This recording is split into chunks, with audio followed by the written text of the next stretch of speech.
when are we going to get to the actual meat of the situation? And what I mean by that is, we're asking questions that we quite frankly already know, and it can be pretty useless to keep asking the same things over and over again. What I mean is, we're wondering why black people are being killed when the reality is they're pinpointing ages 15 to 50 for their organs. Their organs are worth $600,000. That's why they're doing it. It's for our organs and our eyes. Everything that we have in us is valuable. That's why we're doing it. And we're asking a question about why is there $30 million going into jails? It's the school and prison pipeline, y'all. If you can't read or write or do anything by 3rd grade, which is typically the grade that teachers decide to want to stop teaching, they will assume and foresee that you will automatically put in jail. That's why they're building it, so there's not an overpopulation of the prisons. And so I'm glad I came and I'm enjoying these questions, but we're asking questions that are already answered for. I want to get to the meat. Why are we going to city council meetings for public hearings when city council can't do anything about police officers? Anything. They can't do anything. They basically listen and go home and sleep on it. It's like talking to a wall. And so what I want to know is what are the points, what is the purpose of these summonses? Is it just to be filled with some sort of hope, just to go home a year or two and say that I was here and nothing happened? I just don't get it. I want to be able to go home with hope that yes, they said it and they mean it. Not they just said it just to make me feel good. I'm tired of feeling good. I want to know what is going on. What is going on? Young brother, can you come over here? Hey, now, I think I need everybody in this building to stand up and give him a round of applause.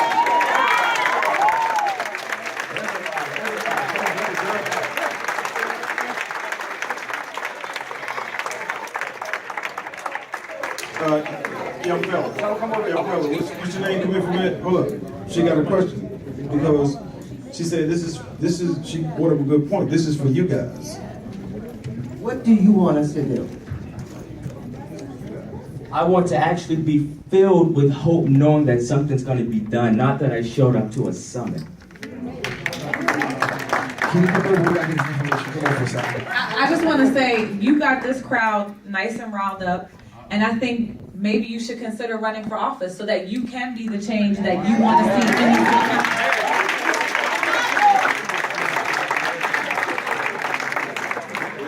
Can we just introduce one more person that just came in? JJ, the producer of the Larry Young Morning Show. Everybody show him some love. Stand up, baby. Some people can recognize you. There you go, twin. Right now, we still taking comments from the crowd because I hear a lot of people talking about changing the mindset. But for the youth right now, our mindset is survive. Yeah. We need to learn, all right, we know how to survive now. Now we need to learn how to live in this city. And that's what we need to change. Right. Tell a young lady, you gotta come up here to make your comment. I don't want to put you on the spot, I'm sorry, but you have to come up. We don't have a quarters mic right now. But this is for y'all, this is for us. You gotta get it heard. Hi, how are you guys doing? I'm Maya, I'm 18 and I'm from Harlem, from the NAN Youth Huddle. I just want to say that we hear you, Baltimore, all the way in Harlem. Like, we've been talking about it since these things have happened, and we're standing with you, and we feel the pain too, because these things happen in our community every single day. But I think a big thing that we need to change when we talk about the school system is the type of schools we're going into. It's not just about the education, but it's about the teachers and the people that are there really being invested in the children, because a lot of times it's not that the resources aren't there, it's that people don't want to come because they don't feel comfortable or they don't feel like the teachers are there for them. I feel like in a lot of public schools, the teachers are already have written people off, so they come in there against the students, I'm just here and I'm gonna teach and I'm not gonna really be worried about you. And students know that, and they have all these things going on in their personal lives, all these things going on at home. So it's why would you want to show up to a school where people don't even care about you? So I think that's a big problem that we need to face, is our teachers and our staff. But I don't know if there's any law enforcement here, but I had a question for them. I wanted to know how law enforcement is addressing or alleviating the distrust that communities of color have towards them and the way that they police. Because I feel like a lot of times when we speak to community officials or law enforcement, they're very much on the defense instead of trying to really talk to us and get to the problem.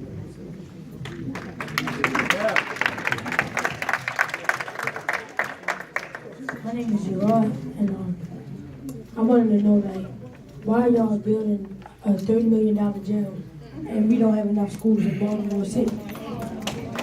I know, like, I go to accounting school now. I know, like, a lot of city people want to go to accounting school because it's nice in there. So why won't you build up a new city school to see if it's nicer?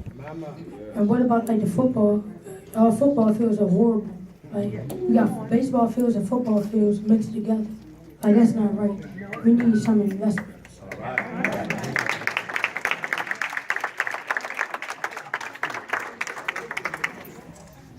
How y'all doing?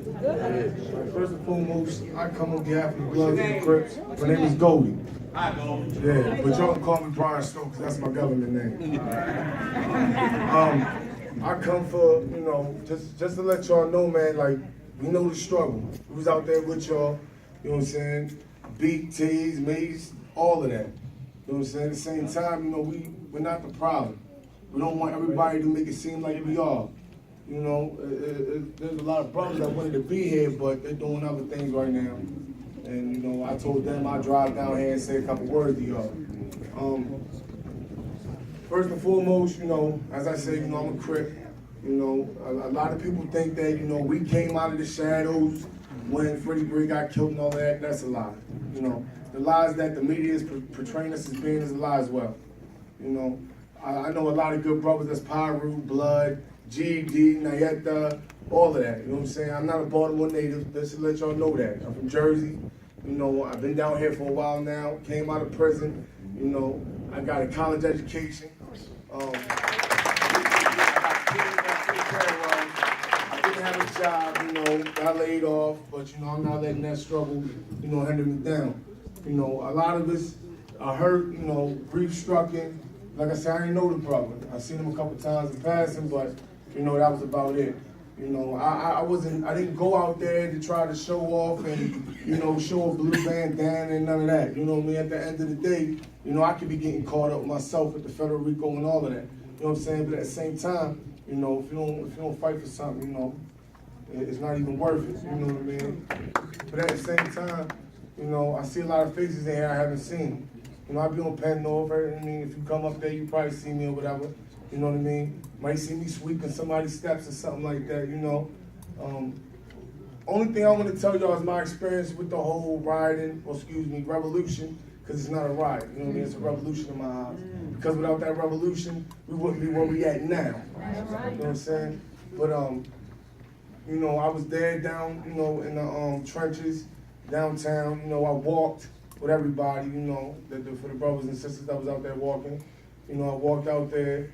You know, I seen it escalate into becoming something that it wasn't supposed to be. You know, me and my brothers, meaning the Bloods and the Crips, we watched it, you know what I mean? We really couldn't act the way that we wanted to because they was looking at us like we was the problem as well. You know what I mean? So, you know, as far as with the whole, you know, the media,